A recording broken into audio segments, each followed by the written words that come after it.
Hello friends, welcome to achievers academy बिटरेसर YouTube channel. दोस्तों, मैं आशीष बिट्टे आपके साथ आज फिज़िक्स की क्लास को हम स्टार्ट कर रहे हैं। लेकिन सबसे पहले आज हमारी इंट्रोडक्शन क्लास होगी फिज़िक्स की, जिसमें आपको इंट्रो के माध्यम से हम बताएंगे कि फिज़िक्स में कितनी शाखाएं होती है, किस प्रकार से हम उन्हें समझते हैं। तो चलिए बढ़ते हैं आज की इस इंट्रोडक्शन क्लास की तरफ। इंट्रो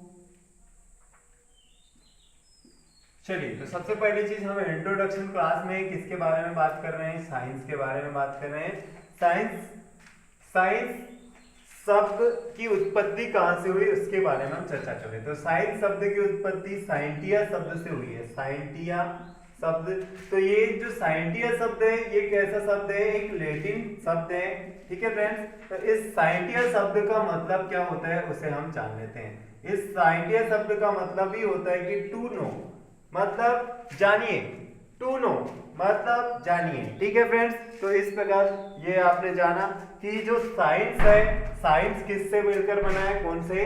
साइंटिया शब्द से मिलकर बना है। और जो साइंटिया शब्द है वो किस भाषा का शब्द है? लैटिन भाषा का शब्द है, और जिसका मतलब ही होता है कि टू नो मतलब जानना। ठीक है फ्रेंड्स, मतलब जानना। इससे उसके बाद बात करते हैं साइंस को दो भागों में डिवाइड किया गया है। साइंस को दो भागों में यहाँ डिवाइड किया गया है। एक नेचुरल साइंस मतलब प्राकृतिक, और दूसरा एक फिजिकल साइंस। ठीक है, एक नेचुरल साइंस और एक फिजिकल साइंस मतलब भौतिक विज्ञान। ठीक है, भौतिक विज्ञान, इसके अंतर्गत इसे हमने बांटा है। इस दो पार्ट्स में साइंस को बांटा है। तो नेचुरल के भाग में कौन से आते हैं? चलिए पहले बात कर लेते हैं कि नेचुरल साइंस होता क्या है, प्राकृतिक विज्ञान होता क्या है, इसके बारे में हम चर्चा कर लेते हैं। तो प्राकृतिक विज्ञान के अंतर्गत प्रकृति में पाए जाने वाले जितने भी जीव जंतु वनस्पति, ये सब किसके अंतर्गत आती हैं? नेचुरल साइंस प्राकृतिक विज्ञान के अंतर्गत हमें देखने को मिलती है। ठीक है, जैसे कोई जीव की बात करें तो हम जीवों के अध्ययन को क्या बोलेंगे? ठीक, जीव किस प्रकार की क्रिया करता है। फिर वनस्पति की बात करते हैं तो वनस्पति किस प्रकार की क्रिया, वनस्पति में किस प्रकार की क्रिया होती है। जैसे पेड़ पौधों की बात कर ले तो उसमें किस प्रकार की क्रिया होती है। तो हम देख लेते हैं कि मुख्य रूप से नेचुरल साइंस को भी दो भागों में बांटा गया है। एक जीव विज्ञान और दूसरा वनस्पति विज्ञान। ठीक है फ्रेंड्स, वनस्पति विज्ञान।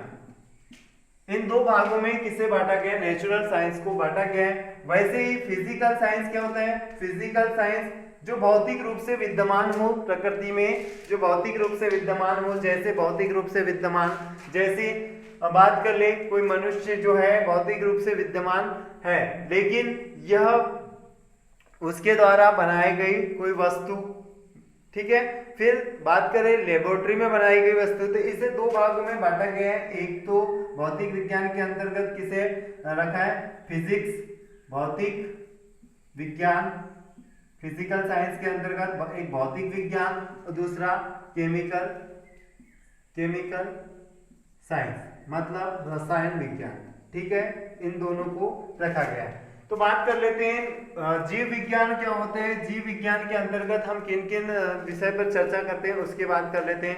तो जीव विज्ञान के अंतर्गत हम मनुष्य के शारीरिक शरीर की बात करते हैं। ठीक है, मनुष्य के शरीर, जीव जंतुओं के शरीर की बात करते हैं, जैसे एनिमल्स हो गया, इन सब के विषय में चर्चा करते हैं कि कैसे इनका शरीर का निर्माण हुआ, इनके शरीर की कौन सा अंग किस प्रकार का कार्य करता है। वैसे जीव जंतु की बात करते हैं तो इन सब में हम क्या करते हैं? जीवों का अध्ययन करते हैं।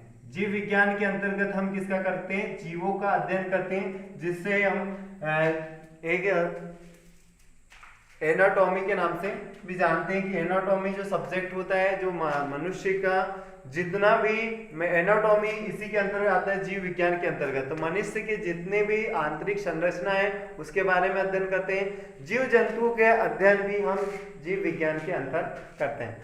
फिर उसके बाद बात करते हैं वनस्पति विज्ञान। तो वनस्पति विज्ञान के अंतर्गत हम बहुत सारी चीजों का देखते हैं, जैसे वनस्पति, वनस्पति का नाम, ठीक है, कौन सा नाम, केमिकल नेम, रासायनिक नाम, वनस्पति किस प्रकार की वनस्पति, किस कुल की है, किस जाति की है, इसके बारे में भी हम बेसिक से पूरा डिटेल्स में चर्चा करते हैं, ठीक है। ये किसके अंतर्गत हो गया, वनस्पति विज्ञान। अब भौतिक विज्ञान के अंतर्गत हम किसी भी, जैसे फिजिकली कोई चीज दिख रही है, जैसे एक टेबल दिख रही है, तो टेबल में किस किस प्रकार की, जैसे उसका मापन देख लेते हैं, फिजिकल रूप में उसका मापन, उसका वेट देख लेते हैं, ये सब चीजें किस में आ जाएगी, भौतिक विज्ञान के अंतर्गत आ जाएगी। दूसरी चीज, अगर हम चूल्हा जला रहे हैं, चूल्हे से जो धुआं निकल रहा है, वो धुएं किस में आ जाएगा, एक गैस है, वो एक केमिकल्स निकलता है, जैसे उसमें से कौन सी गैस निकल रही है, कार्बन डाइऑक्साइड गैस निकल रही है या कार्बन मोनोऑक्साइड गैस निकल रही है। जैसे वाहनों से चलता हुआ धुआं, इसमें कौन सी गैस निकलती है, ये सब आपको पता ही होगा। तो मतलब ये इन सब का अध्ययन हम किसके अंतर्गत करते हैं, केमिकल रसायन विज्ञान के अंतर्गत करते हैं, ठीक है, जिसमें लेबोरेटरीज में बनाई गई गैसें, लेबोरेटरीज में बनाए गए तत्व, ये सब हम किसके अंतर्गत देखते हैं, रसायन विज्ञान के अंतर्गत देखते हैं। तो हमें पढ़ना है अभी किसकी, फिजिकल साइंस के अंतर्गत भौतिक विज्ञान। तो भौतिक फिजिकल साइंस के अंतर्गत हम भौतिक विज्ञान उस शाखा को देखते हैं।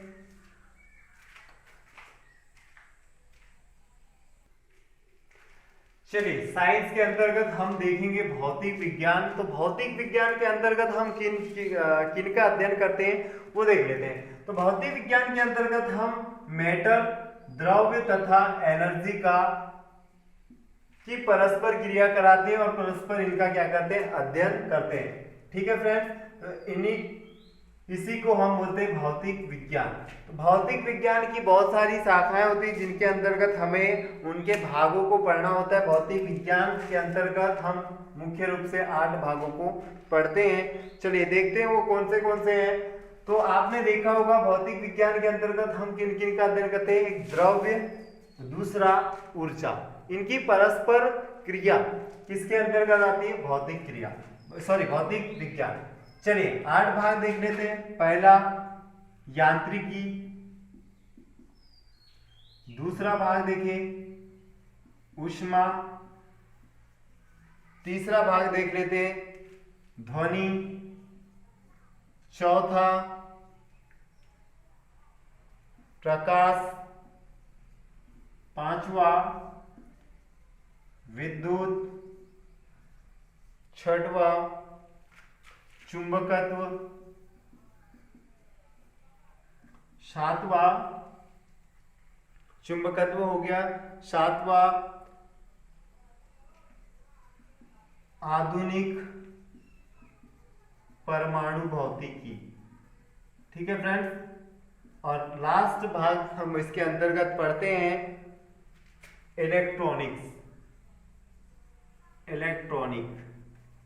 इलेक्ट्रॉनिक को पढ़ते हैं, ठीक है। तो चलिए बात करते हैं इनके बारे में। इन 8 टॉपिक्स हमें भौतिक विज्ञान के अंतर्गत पढ़ना होता है कि यांत्रिकी क्या होता है। यांत्रिकी के अंतर्गत हम मापन वाले चैप्टर्स को कवर करते हैं। ऊष्मा के अंतर्गत ऊष्मा के नियम, इन्हें हम कवर करेंगे। ध्वनि के अंतर्गत ध्वनि, किसी जंतु के लिए आवश्यक ध्वनि कितनी होती है उसके बारे में चर्चा करते हैं। तो हमारे जैसे मनुष्य की बात की जाए तो मनुष्य के कानों को कितनी हर्ट्ज तक की ध्वनि सुनाई देनी चाहिए, हम ध्वनि के बारे में बात करेंगे। प्रकाश की बात करेंगे, प्रकाश से संबंधित बहुत महत्वपूर्ण घटनाएं, जैसे प्रकाश का अपवर्तन, प्रकाश का परिवर्तन, अगर प्रकाश सघन माध्यम से विरल माध्यम में जा रहा है या विरल माध्यम से सघन माध्यम में जा रहा है, तो इस प्रकार की घटनाएं हम इस प्रकाश के अंतर्गत पढ़ेंगे। फिर बात करते हैं विद्युत के अंतर्गत। तो विद्युत के अंतर्गत हमें बहुत सारे लॉस पढ़ने पड़ते हैं, जैसे किरचॉफ का लॉ हो गया, ठीक है, फैराडेस लॉ हो गए, ये सब हम किसके अंतर्गत पढ़ेंगे, विद्युत के अंतर्गत। फिर उसी प्रकार चुंबक की बात करें तो चुंबक और विद्युत एक दूसरे से रिलेटेड है थोड़ा, तो हम इसे साथ में ही पढ़ लेते हैं, क्योंकि जो चुंबक है, चुंबक में भी हमें बहुत सारे लॉस पढ़ने होते हैं कि चुंबकीय रेखाएं, जैसे फ्लक्स हो गया, विद्युत फ्लक्स पढ़ते हैं, वैसे चुंबकीय फ्लक्स पढ़ते हैं, ठीक है। तो यहाँ देखेंगे। और आधुनिक परमाणु भौतिकी के अंतर्गत हम देखते हैं कि परमाणु कितने तत्व हैं, ठीक है, तत्वों के बारे में बात करते हैं, कौन से तत्व किस ब्लॉक में उपस्थित होते हैं, ये इन सब के बारे में हम तत्वों के बारे में या परमाणु भौतिकी के बारे में जैसे अणु इन सब के बारे में पढ़ लेते हैं, ठीक है। फिर इलेक्ट्रॉनिक्स की बात करें तो इलेक्ट्रॉनिकी के अंतर्गत हम सभी टॉपिक से रिलेटेड, ये टॉपिक बहुत ही इंपॉर्टेंट होता है, बहुत ही ज़्यादा एक अलग ही टॉपिक है कि इसमें हम कंडक्टर, सेमीकंडक्टर्स एंड बहुत सारी चीज़ों को इसमें डिस्कस करते हैं, ठीक है फ्रेंड। तो ये आपने जो इंट्रोडक्शन क्लास का हमने यहाँ दिया है साइंस की, समझ गए होंगे कि इस प्रकार से आपको भौतिक विज्ञान के अंतर्गत इतने टॉपिक्स को क्या करना है, कवर करना है। तो इन टॉपिक को हम नेक्स्ट क्लास से कवर करना स्टार्ट करेंगे, ठीक है फ्रेंड्स। तो और अभी तक आपने हमारे इस चैनल को सब्सक्राइब नहीं किया है तो सबसे पहले आप लोग इस चैनल को सब्सक्राइब कर लें, और यहाँ साइंस की जो फिजिक्स वाला पोर्शन है वो स्टार्ट किया जा रहा है, ठीक है। Thank you.